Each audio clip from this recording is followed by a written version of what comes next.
মরুভূমে একটা হত্যাকাণ্ড হয় এবং হত্যাকাণ্ডের শিকার হন শান্তা নামের একজন ভদ্রমহিলা। ওনার স্বামী কর্তৃক আসলে পরবর্তীতে আমরা যেটা তদন্তে পেয়েছি এবং খুব অল্প সময়ের ভিতরে আমরা সেই ঘাতক স্বামীকে গ্রেফতার করতে সক্ষম হই। আমাদের একটা চৌকস টিম, তারা অভিযানের টিম শুরু থেকেই তদন্তের সাথে ছিল। যেটা হয়েছে যে এই শান্তার সাথে আসামি সাইফুল, তাদের উভয়েরই একাধিক বিয়ে আছে পূর্বে। যা বেশ কিছুদিন পূর্বে তাদের ভিতরে বিয়ে হয়, কিন্তু সেই সম্পর্কটা তাদের ভালো কাটেনি। এখানে এই মেয়ের যে আগেও বিয়ে হয়েছিল একাধিক, সেটা এই স্বামী জানতো না। এছাড়াও তার স্বামী সন্দেহ করতো যে তার হয়তো অন্যান্য কোথাও আপনার বিবাহ বহির্ভূত কোনো সম্পর্ক থাকতে পারে। এক পর্যায়ে তাদের ভিতরে তালাকও হয়ে যায় কিন্তু, এবং তালাক হয়ে যাওয়ার পরে আবারও তারা বিয়ে করে। বিয়ে করার পরেও তারা আসলে একখানে থাকতো না।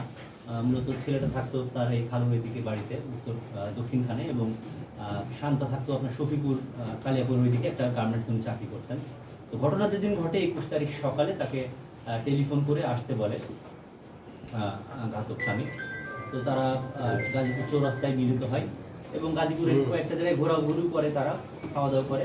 এক পর্যায়ে দুপুর 12টার দিকে তারা ওই হোটেলে অবস্থান করে এবং হোটেলে অবস্থানকালীন সময় তাদের ভিতরে বিভিন্ন বিষয় নিয়ে, ওই পুরনো অনেক কথা নিয়ে আবারও তাদের ভিতরে ঝগড়াঝাটি শুরু হয়।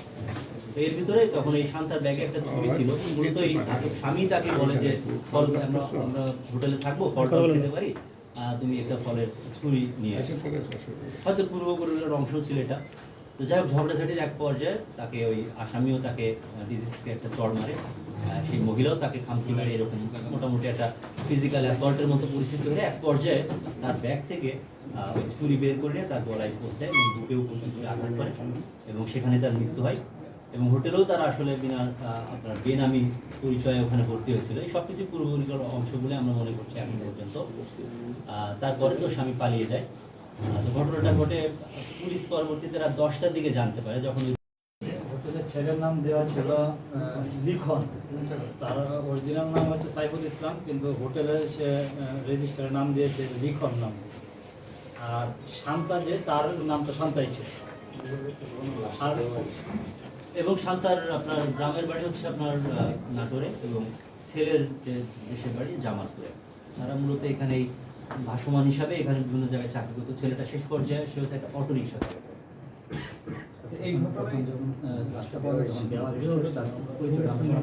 হ্যাঁ, এটা একটা গুরুত্বপূর্ণ বিষয়, যেহেতু তারা হোটেলে আসলে ছদ্ম পরিচয় বলতে পারেন, ভুয়া টেলিফোন নাম্বার বা ছেলের নামটাও আপনার ইয়ে পাওয়া যায় না। পরে এটাতে আমরা আমাদের আপনারা জানেন তথ্য প্রযুক্তি আছে, আঙুলের ছাপের মাধ্যমে প্রথমে আমরা মহিলার লাশটা শনাক্ত করি এবং সেই সাথে আসলে তার অন্যান্য তথ্য প্রযুক্তির সাহায্যে স্থানীয় কিছু সোর্স থাকে আমাদের, তাদের মাধ্যমে রহস্যটা নিয়ে আসতে হয়। এখানে আপনার যে ছেলেটা খুন হয়েছে, এই খুনের সাথে কি আরো কেউ জড়িত ছিল কিনা, বা এটার যে মোটিভ সেটা কি আপনার একদম পুরোপুরি?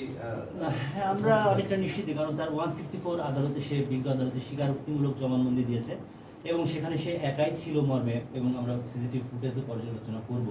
যদিও এখন আসলে চূড়ান্তভাবে বলা সম্ভব না, কিন্তু প্রাথমিকভাবে এখন পর্যন্ত মনে হচ্ছে তিনি একাই এই হত্যাকাণ্ডটা করেছেন। হ্যাঁ হ্যাঁ, মামলা আছে। শান্তা আসলে গার্মেন্টস শ্রমিক। উনি যে নিটেক্স এখানে আছে, ট্রপিক্যাল নিটেক্স নামক একটা প্রায় সময় দেখি যে এই ধরনের যে আবাসিক হোটেলগুলো আছে, যেখানে ছদ্ম নামে বিভিন্নভাবে সেই অপরাধ সংগঠিত গুলো হয়, তো সেক্ষেত্রে এই ধরনের হোটেল মালিক বা কর্তৃপক্ষ তাদেরকেও আইনের আওতায় আনার সুযোগ আছে কিনা আপনাদের জায়গা থেকে? হ্যাঁ, এটা অবশ্যই আপনারা এটা সময়ের দাবি আমি মনে করি। বাংলাদেশের প্রচলিত আইনে কোনো অপরাধের সাথে যদি কেউ সহায়তা করে থাকে, সেও কিন্তু অপরাধে দায়ী হয়। তো সেই হিসাবে এই যে কোনটা হলো, এর পিছনে আসলে তারা সচেতনভাবে এটার সাথে জড়িত হোক না হোক। আপনারা জানেন যে এই হোটেল নিয়ে আসলে রিসেন্ট ডেইজে 1-2 দিনের ভিতরেও বড় তোলপাড় হচ্ছে বাংলাদেশে। তো এই যে কেন আসলে যে তারা, অনেকে আমরা জেনে দেখেছি যে তারা 2 নম্বর খাতা মেনটেন করে। আসলে যারা এই ধরনের অসামাজিক কাজকর্ম করতে চায় তাদেরকে তারা মূল রেজিস্টারে উঠায় না, অনেক সময় উঠালেও সেটা কিন্তু নিয়ম হচ্ছে তার আইডি কার্ড নিতে হবে, স্বামী স্ত্রী থাকলে সেখানে আপনার বিবাহের যে আপনার ডকুমেন্টস আছে সেগুলো থাকার কথা, এনআইডি, মোবাইল ফোন নাম্বার, এইগুলো আসলে যাচাই করা হয় না। এটা আমাদের দেশীয় বাস্তবতা। কিন্তু আপনি যেটা বলেছেন এটা নিশ্চয়ই, কারণ বাংলাদেশে এখন যে বিশেষ বিষয়টি আলোচিত হচ্ছে, এই থেকে আমরা মনে করি যে আসলে আমাদের আবাসিক হোটেলের নিরাপত্তা আরও বেশি সমুন্নত করা উচিত। এই জন্য আপনাদেরও সহযোগিতা কামনা করি। দেশব্যাপী আসলে এই মেসেজটাও পৌঁছানো প্রয়োজন। আসলে এই প্র্যাকটিসটাই নেই আমাদের দেশে, যে যারা হোটেলে হয়তো সরাসরি যদি কোনো রকম তাদের ইয়ে পাওয়া যায়, এই যে আউট অফ ইন্টারেস্ট তারা এই যে সুবিধাটা দিচ্ছে, এটাকে নিশ্চয়ই আমি তাদের মাধ্যমে উপযুক্ত কর্তৃপক্ষের দৃষ্টি আকর্ষণ করব।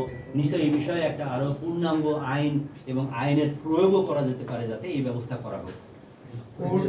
আপনারা কোর্ট থেকে রিমান্ডের যে বিষয়গুলো সামনে আসে, তো সেটা কি আপনার আপনার কর্মচারী আছে, তারা এটা প্রথমে লাশটা আবিষ্কার করে এবং পুলিশকে খবর দেয়। আমরা আসলে সেখান থেকেই আর কি আমরা ছায়াতদন্ত শুরু করি এবং তারই ধারাবাহিকতায় আজকে সকাল 7টার দিকে, কারণ আসলে আগে কিছুটা আগেই তাকে আমরা আয়ত্তে নিই, আমাদের আয়ত্তে নিই এবং তার দেখানো মধ্যে যে আপনারা দেখছেন যে ওই ডিজিজড যে শান্তা, তার মোবাইল ফোন, আইডি কার্ড, এগুলো নিয়ে সে পালিয়ে যায় দক্ষিণখানে এবং সেখান থেকে আমরা তাকে গ্রেফতার করতে সক্ষম হই।